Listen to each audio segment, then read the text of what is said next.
You are now listening to Nexxlegacy Radio. Charles, alongside with Danielle Carroll, Nexxlegacy Radio. We have a beautiful guest who's an author who is going to talk about her memoir, Surviving the Closet, and we're going to discuss how learning how to live after coming out late in life has been a journey in itself, and I would love to welcome Joe as my guest on Nexxlegacy. Joe, how are you? I'm well. Thank you so much for having me. Well, I appreciate you taking the time to hang out with us, and let's get it started. Let's talk about we'll talk about the book in a sec, but I want to actually dive into you as an author. When did you decide that, you know what, author, taking this journey, everything else, this is what I wanted to do? That's such a funny question. Well, I'm an academic. I'm a professor, so I write academic stuff, which is pretty boring. This particular book, Surviving the Closet, basically wrote itself in many ways. I was literally sitting on the subway on the way to work, and the thought that I was a closet survivor popped into my head. I don't know why. And I took my computer out right on the subway, and I was frantically keying. And by the time I stopped keying, I had sort of typed 10 pages, and I was sweating, and my emotions were splashed all over them, and I had missed my subway stop. So I had to just hurry up and get to work. And I didn't look at what I had written for, several days. And when I looked at it, I just wept. And I knew at that moment I had to write the book. So I didn't consciously say, hey, I think I'm going to write a book. It just sort of, something compelled me to share. Well, I think it's also interesting that you mentioned that you didn't take a look at what you wrote after several days, just because I always get this, even from authors too, or just people. Sometimes if it's in you to be able to get something out, like sometimes you just get it started. You just start going, and clearly you were on this emotional journey that just hit you.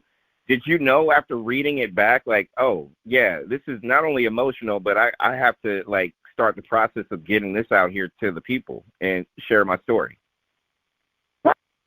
Obviously, my whole life has been a journey, and which is very emotional. And I think as a woman who was closeted for so many years, you sort of swallow your feelings, and you teach yourself that your feelings are unimportant and everybody else is more important, and only a selfish person would want more. I had such a beautiful life, and so you end up not feeling very good about yourself, but you just keep swallowing, or basically hiding in the back of the closet like some dress that doesn't fit you. You just keep staying there. And so I guess I didn't realize how the emotion was bubbling under the surface until I had read what I had written, and then I was like, oh. And then I sort of thought, if anyone else could benefit, even one person, particularly one woman, could benefit from my story, that it might be worth writing. Definitely. Well, happy Pride. Definitely, let's start with that. But Thank you. Also, you're welcome. But also, so what was that moment that you felt, and when you knew that this was the time? Like, if you've been closeted for like, is it 20 years, right? So like, way more than 20 years. Right. So what was that moment that made you be like, you know what? I have to come out. I can't do this. I can't hide this secret any longer. Well, I think the moment came after first you have to acknowledge to yourself or admit to yourself that you're gay. Like, that's the first person I had to come out with was myself. And I was well into my 30s before I understood my sexuality. And by then I was married with 4 children. Anyway, I had shared with my husband my sexuality, but he begged me not to tell anybody. Wow. Our life would be ruined. He wouldn't be able to live. The kids' lives would be ruined, yada, yada, yada. So that was a pretty difficult time. And one day this is after an extended period of time, and I had already shared with my children. that I was gay, but nobody really else knew. And one day I came home from work late, and he said to me, "Do you know what I do when I come home and you're not here?" And I said, "What?" And he said, "I go upstairs to see if there's a note on the bed that you're gone." And that was the moment that I knew that I had to do something, that it was destroying both of us. I mean, he's sort of the other, he was sort of the other side of the closet, but me being closeted was destroying both of us. Like, how can you live that way, worrying if your wife is going to disappear or whatever? So that was the moment, that was the catalyst that made me say, you know what, I need to do something. What's going on, my good people? This is Charles. I am branded Madison of Nexxlegacy Radio with a news alert. We have a premium partner by the name of Walmart, and you have this opportunity to shop online now. Save money and time with the Walmart Plus membership. Enjoy low prices, free delivery, and more. Easy online shopping. Get it when and where you want it. With also free in-store pickup. And you can get all this by going to www.nexxlegacy.com/partner. Click and find that Walmart link and get tapped in to a great deal with Walmart and Nexxlegacy, your #1 radio station for the people.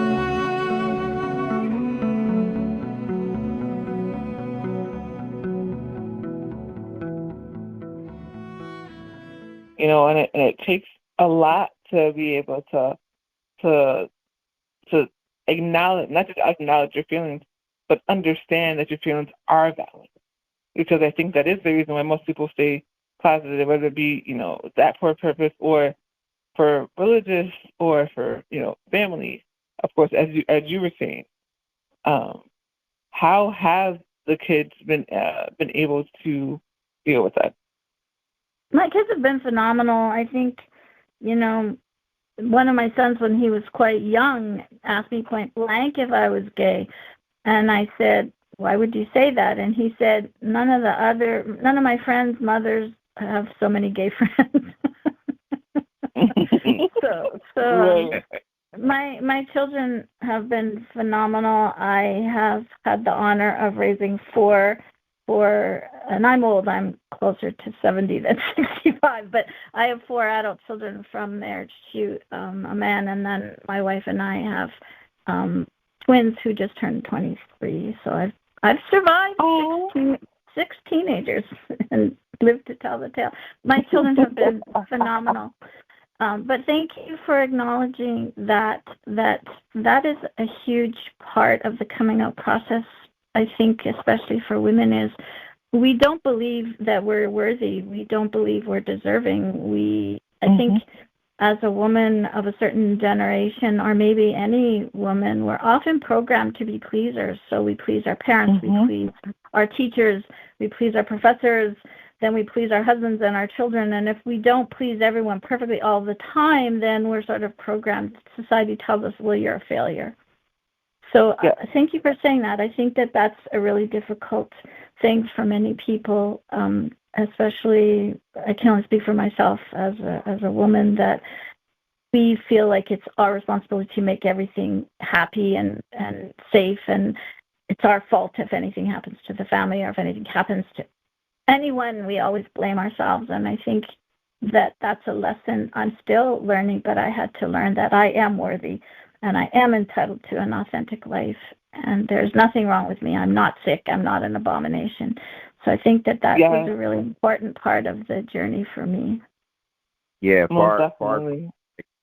You have to have a level of courage as well to go through this. Joe is my guest on Nexxlegacy Radio with Charles and Danielle, and I always looked at it like this, and I talked to Danielle about this, you know, more than a few times over the years that I've known her too. Like, I always believe that everybody should be happy. It doesn't matter what age, race, sexuality, whatever it is that you do what you do. But unfortunately, there is always a handful of people who have something to say. And I always look at it in a sense of, you know, how you've been carrying this for, like you said, more than 20 years. And that, you know what, this is the time. I think as I've gotten older, I think there's a level of understanding that I have adopted as well, because to me, life isn't. Maybe I was naive in thinking that everybody should be happy. Who cares about what or when or what or how or whatever? But maybe I'm being naive, and maybe I'm just wishful thinking. But the world doesn't work this way. But I have to acknowledge that you not just penning this book, that people definitely go get it. I just have to commend you for the strength that you have to be able to put this out here for the people. It's not just no longer a private thing between you and your family and friends. It's now for the public. And that also is a strength, not just as an author, but also someone who's learned through or gone through the journey that you have. So I have to tell you that.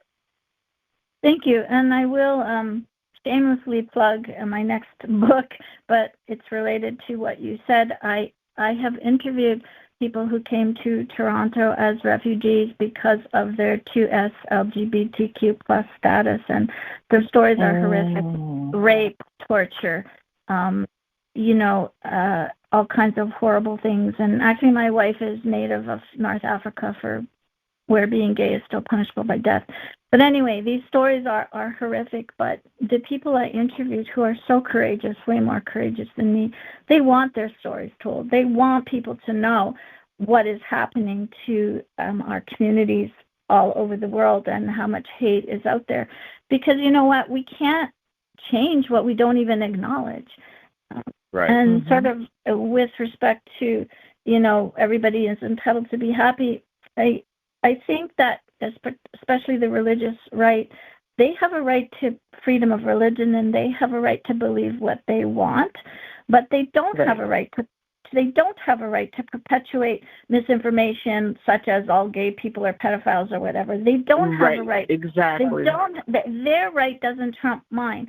So just because I'm gay, I still have the right, or ought to marry, to have a job, to put a roof on my head. And you hear from people from other countries where, in one case, the person I interviewed was thrown out on the street like garbage when they were 13 years old, and had to survive on the street, beatings and rape with like horrific stories, and their whole journey until they got to come to Toronto. And it's just, I don't even have the words. What I will say is that I didn't choose to be gay. I didn't choose it. I didn't want it, but I can't change it. Now I'm okay with it. I'm happy with it. I didn't choose to be gay, but hate is a choice. So people should just not teach hate. And I think that hate is learned. Children are not born hating. So people just need to stop teaching their children to hate people just because they're different. Live your life how you want. Just leave me alone is kind of how I feel. Right. Absolutely. And that's just the thing, and I'm glad you brought the whole situation up with this, right? Because the problem that we have right now is that all of a sudden, like mind you, the rainbow community has been around for centuries, but all of a sudden now it's a problem. Now, they're coming for the kids, and I'm like, where are you getting this? Absolutely. This has been happening. There have been drag shows for how long? Like, what are we talking about right now? So I love how you were saying that, like, you don't have, like, yes, everyone has the right to their beliefs, but your beliefs, you don't have the right to infringe on someone else's beliefs because of what yours are. I think that's the biggest thing, right? Because too many people are trying to make laws or whatever according to their beliefs and not just recognizing what other people's beliefs are, especially when it comes to the rainbow community. Yep. No, I think that's very true, and we have such a resurgence of homophobia and transphobia in North America, where we were making huge strides, and it feels like we've gone backwards. Absolutely. Yeah, and I think, things like banning books from libraries because they mention a gay person, or, being upset, if somebody changes their pronoun, or it's not going to stop, if it's not going to stop your child from being gay or transgender if that's who they are, by not talking about it in the classroom, by not allowing it, by telling people it's bad, or by ignoring it. All it's going to do is increase the number of suicides of young LGBTQ plus people, which we know is already high, and it's just going to make them feel unsafe and unwanted. You're not, I mean, if your boy, for example, wants to wear pink pants, wearing pink pants doesn't make you gay. Who the heck cares what color their pants are? Right. And by saying you can't wear pink pants, if they happen to be gay, all you're going to do is push them in the closet or make them feel bad about themselves. I mean, research tells us that by age 3, the vast majority of children know whether they're male or female, no matter how you've raised them. So talking in schools about, you know, some children don't identify as a boy or a girl, or, people are different, isn't going to change or confuse your child if your child isn't going through this process. So it's really misdirected and misguided, and it really is in many cases born out of ignorance, but also of hate, of pure unadulterated hate. Mm-hmm. I think and this that's is why moving direction when it comes to just not just the book, but just, how people should feel about, celebrating life and the journeys that everybody has a different journey. Everybody has a different journey of when they were younger and they came up and now they're an adult, or whatever the case may be. I think living in your moment, in your truth, and going through your journey, and other people to be inspired by it, should be authentic. And I'm going to read something that was part of your press, that Surviving the Closet shines a light on critical issues that should engage us all. But those issues and social forces are brought to life in what is first and foremost a powerful and poignant personal journey. The people and stories Dr. Deluzio encounters in her own coming out to remind us that even in these years, there are risks to living authentically. This is essential and moving reading for anyone concerned with identity, human rights, social justice, and finding the courage to be yourself. I think that was spot on as far as just praising what Surviving the Closet is and what it should be as far as what you've penned and put together. And I have a quick question on finishing the product and getting it out. So once you were able, you were on the road, you finished those pages, did it come easier for you to just get everything else out, or did it take a little bit of time for you to be able to finish it up? I mean, I would say it took about a year to write the book because I wanted to talk to other women. I sent out little surveys to a few women I knew that had come out later in life from a support group I belonged to, and then I got like 27 surveys back, and I wanted to include their stories. And I wasn't really trying to make a memoir. Like, I wanted to look at different perspectives. I wanted to look at the systems in society that might keep people closeted.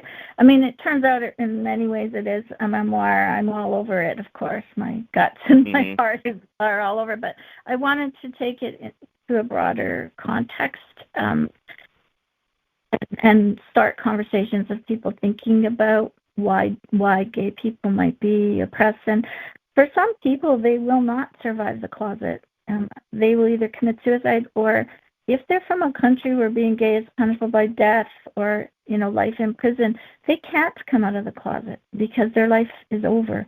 So I think this is sort of a powerful thing that anybody who cares about human rights, I mean, even for people who wish all gay people would fall off the face of the earth, this is about human rights, and human rights are for all people, not just people who have the same skin color as you, not people who speak the same language as you, not people who worship the way you do, not people who have sex the way you do.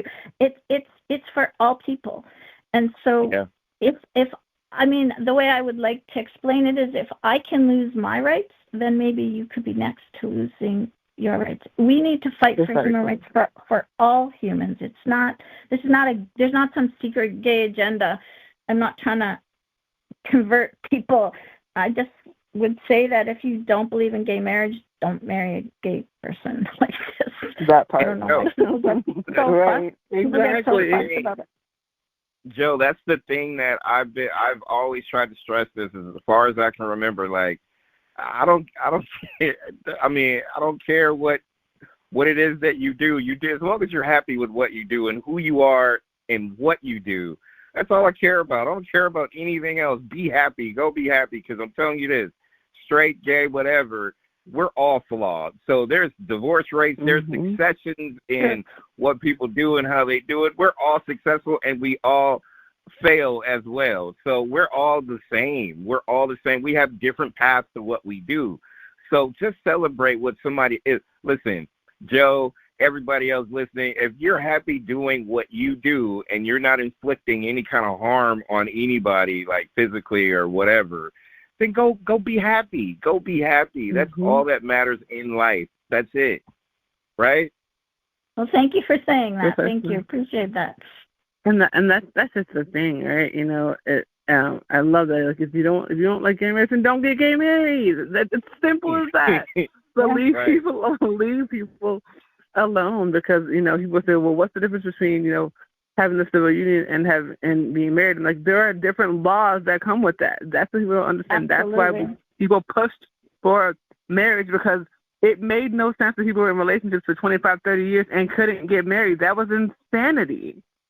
Right. Because what people don't realize is that when marriage comes into the picture, that's when you're able to be by your family's your partner's side if something happens. You know, when it comes to bills, all that kind of stuff that all couples should be able to have, no matter straight, gay, or indifferent. That part shouldn't matter. You know what I'm saying? Another thing a myth that I want to completely squash today is the fact that if children are raised by families from the rainbow community, that doesn't necessarily mean they're gonna be part of the rainbow community. Some are, but the majority of them aren't. And so this whole situation of, if a gay couple has kids, then automatically they're gonna be gay. That's not how that works. That's not how any of that works. But that's the misconception they're trying to. It's that time again. Football season is here. Nexxlegacy is proud partners with the world champion, Kansas City Chiefs. Get their great apparel by going to nexxlegacy.com, find the partners section, and click on the logo and get the best deals. Shop Chiefs with Nexxlegacy Radio, a radio station for the people. Sorry, I interrupted you. The vast majority of gay people were born out of a heterosexual relationship. And if people did exactly what their parents or their teachers told them, there'd be a heck of a lot more nuns running around, because, I mean, I was raised in Catholic school. Precisely. Yeah, and actually, research, over 30 years of research on children raised by two moms, and there's a lot more research on two women. It's been it's more recent to men raising children, but over 30, 40 years of research on children raised by lesbians. They do very well. They do just as well as anybody else. There's nothing wrong with these kids. And in fact, studies show that boys raised by two women tend to be more respectful of women, less misogynistic, more egalitarian in their relationships. And I mean, many of the laws actually in the U.S. about letting lesbians and gay men adopt had to come to fruition because research was saying children that are raised by two moms and also two dads are not at any disadvantage. So this is all a hidden agenda of people that are hating on us, that are saying, no, they'll be harmed. Actually, no, they're not. And I have twins that are 23 that have two moms that love them very much, and they're perfectly fine. They're very fine. So, anyway. Exactly. Yeah. People in these crazy myths, I'm telling you, it's just, worry about your own house. Don't worry about anybody else's house. I would always say, like, just go deal with yourself. If you're happy, then you should let that be and just hope everybody else is as well. And, with your journey being what it is and it's being put out there in the public and things like that, like, social media, how has that journey been once the book came out? Like, I've seen a lot of the reviews and things like that. Have you had more people, like, showing support of what you've penned and put together, and also, congratulated you on just having the courage to, put your journey out there? Well, I mean, I guess I should be. I'm not on social media. I'm not even on Facebook, but I have, which is a problem, I suppose. But I have received so many emails from people. My favorite email is from an 80-plus-year-old woman who's now read my book and said, "I'm going to come out now." 80 Wow. plus years old. And the book, I know it's overwhelming in a way. The book was really talking mainly about women, but I've had gay men email me and say, you know, I read your book and I'm 52 and I just came out, so your experiences are really similar to mine. I didn't want to walk out on my children or my wife or whatever. So the most interesting, perhaps, comment was when the person was 50 or whatever, she decided to come out, and then her husband came out too, so they came out at the same Oh my goodness, that's interesting.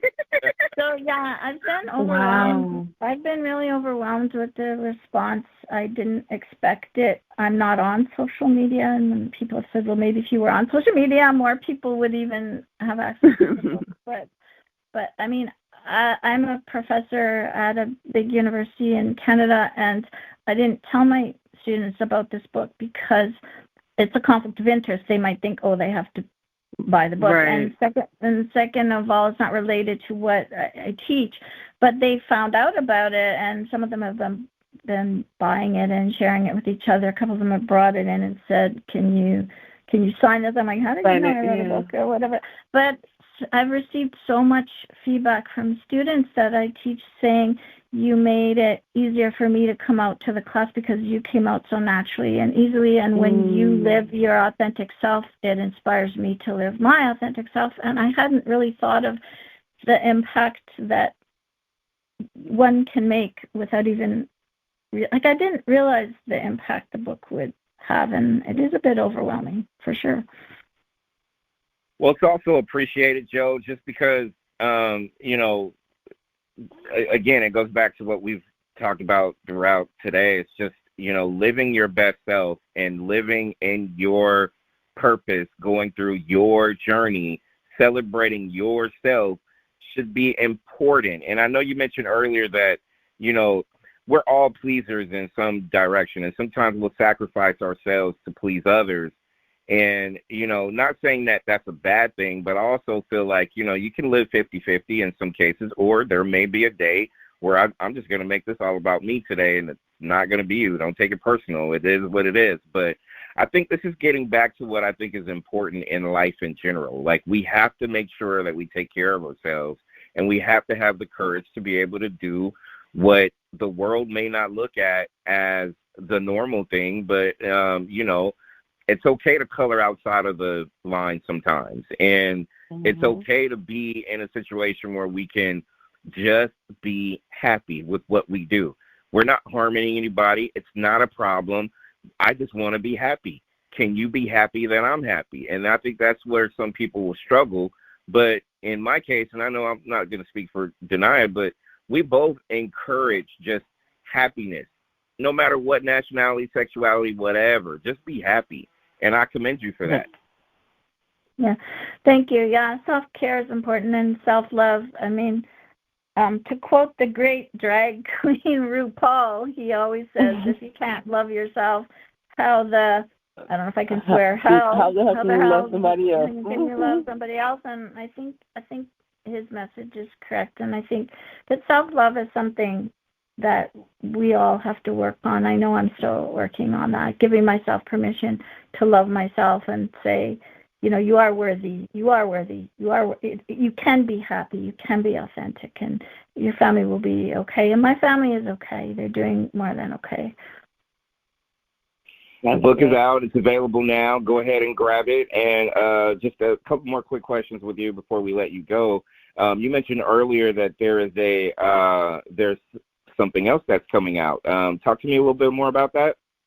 Yes, the book is called Just Gone, Stories of Persecution for Love and Life. It will come out in September. It might already be available for pre-order. I'm not sure. It's by the same publisher, Ray Books Publishing, which is an all-female publishing company.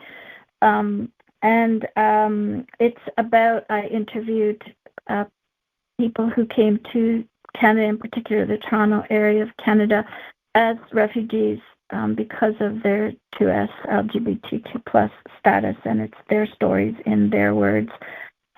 Some of them are very difficult to read, but people need, as I said, people need to know that this is what's happening around the world. And again, to repeat myself, we have no chance of fixing something if we can't even acknowledge it. You can't change what you don't even acknowledge. So people say, oh, it's no big deal to be gay. Well, it is, depending where you live in the world. You might be murdered. You might be put in jail for life. You might be thrown out on the street like garbage. People might throw acid on you. You might not be allowed to work or to rent a house. So it is a big deal, and people need to be aware of what our complacency in saying, "Oh, being gay is no big deal," or "I don't care," the pain and the harm that our complacency has caused all over the world. Well, I will say this before Denai asks her question. And I know you're in Canada, so, some things don't apply to us here in the United States. But in the United States, we're just be real, we're hypocrites.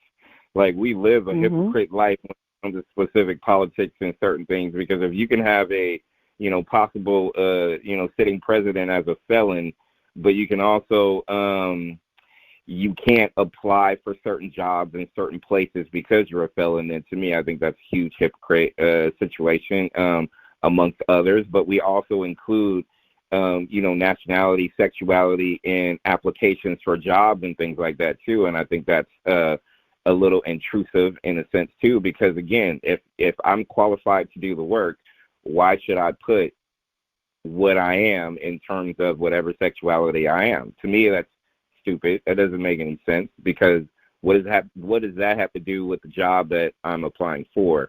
But I digress. I'm just saying we live in a hypocritical world. It's just crazy to me. Yeah, I mean, I can't comment on what you said, although I have lots of opinions. I will say that the U.S., for a country that used to make so many gains in terms of rights for, people who are gay or transgender or gender nonconforming, that things have sort of gone backwards. I mean, you have a number of states right now where medical doctors are allowed to refuse to treat a gay person on religious grounds. How can a doctor refuse to treat somebody that's gay? But that is now legally allowed, and you have a number of places. I mean, 1 year alone, there were 250 laws in the U.S. that were proposed that were anti-gay and trans. Not all of them got approved, but there is definitely a lot of problem in the U.S., as in most countries in the world. It's like a resurgence of anti-trans, anti-gay propaganda, which is problematic. And unfortunately, or fortunately, I'm not sure, people from the U.S. can't go to another country as a refugee because of their sexuality, because the United States is considered one of the countries that are safe. The same as Canada. Canada is one of the countries that are considered safe. So, and I think we're doing okay, but we still have our own problems. We're not without our problems. I mean, we're not going out killing people, but we still have problems. And we used to have, Statistics Canada is saying the number of hate crimes against gay and trans people has increased slowly since 2018. The numbers are small compared to most other countries, but it used to be closer to zero. It's just a scary time in the world. The whole world's in a humanitarian crisis. And, I happen to agree that a country that perhaps votes in somebody who disrespects women and sexually abuses women and is a felon, that's a country that's having problems if that's who they choose to vote in. But I'm not saying my country is any better, but I think blaming that person isn't necessarily where the problem started. I think voting that person in the first place was indicative of a problem. But I see here now in Canada, people are blaming that person, saying, oh, the problems are stretching into Canada. Yeah, you know what? I don't think we can blame anyone except ourselves. That's right. The problem was bubbling under the surface, like magma or something bubbling there, and now it's erupting. Yep.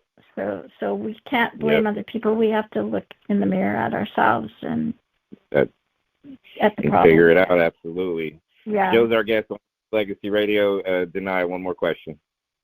Absolutely. This is more of a comment, but I wanted to state, you had talked about that you're a teacher, and I think this just proves how important it is to have teachers that are part of the community teaching our children in these schools, because these kids can actually see themselves in that teacher.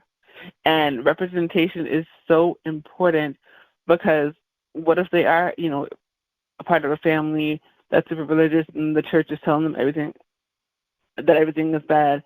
They need somewhere where they can come and feel comfortable. The fact that your students have told you that they are now comfortable and able to come out because of you, that's the reason the representation is so important in schools.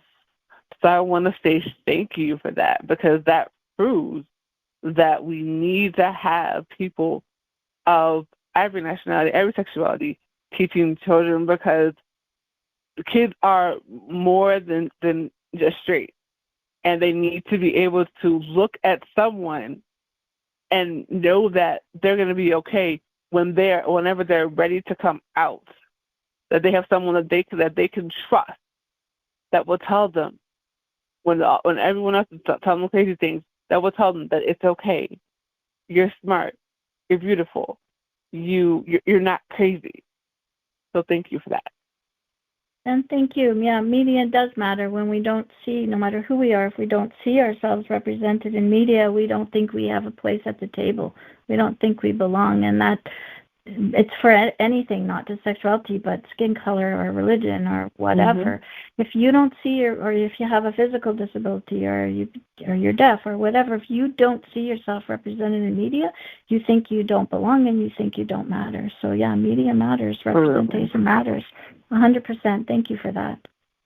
Absolutely. And I want to thank you, Joe, for not just coming on the Nexxlegacy Radio, but also putting together something that I think really and truly, and I'm not just saying this because you're my guest here on the station, but something that people are going to not only learn but grow because of. And I think the fact that you're still putting something out there that people can read, soak up as much information as possible, and learning about yourself and probably, learning about, others in this journey. I think anytime you expose yourself in a different light, you got to be commended for the strength, as I mentioned before, but also the willingness to do it. So I definitely not only appreciate you coming on, you got to come back too when that next book is out so we can dive deep into that as well. And I mean, I'm all for having podcast book clubs. I mean, Denai, that might be a cool idea we should have in the future. I like that idea, actually. Yeah, that would be fun. That would be fun. That would be pretty cool. That would be very fun. Cool. But I'd love to come back. Thank you so much. Definitely. And do you have a website or anything? I know you're not heavy on social media, but do you have a website or anything that you would like to tell potential readers where they can go get it? Amazon's available, right? Yeah, the book's available on Amazon or just about any book website, or you can get it from the publisher, Ray Books Publishing. I am invisible on social media, but you would be welcome to email me at jo.deluzio@gmail.com. I would be happy to answer questions or address comments, positive or negative. I'm not afraid. I'm no longer afraid. Yeah. All right. Well, thanks for coming on. This is the first of a couple, I want to say. So maybe we'll get together, prior to your next release. But thanks again for not just, coming on, but as I mentioned, just, continuing to live your life in a positive light that's inspiring a lot of people. So thank you. Thank you. Thank you for having me. And a shout out to my son, Sean, who lives in LA. Hi, Sean. Love you. All right. All right, Dr. Joe. Thank you. Take care. Bye. You need to hear this if you're a music lover. Nexxlegacy Radio isn't just playing tunes. It's playing the future. Imagine a radio station that's more than just background noise. Nexxlegacy Radio is the new sound of music, culture, and tech combined. With cutting-edge AI, we're not just playing hits, we're predicting them. Imagine personalized playlists that feel like they were handpicked just for you, because, well, they are. And the best part? It's all happening in real time, blending classic tracks with underground vibes you haven't heard yet. But it's not all about the tech. At heart, we're music lovers just like you. We're here to keep the spirit of radio alive and kicking, connecting you with sounds and stories that resonate, inspire, and move. So whether you're into pop, rock, jazz, or anything in between, Nexxlegacy Radio is here to remix your radio experience. Forget what you knew about radio, this is something completely different. Tune in, turn it up, and let's make radio revolutionary together.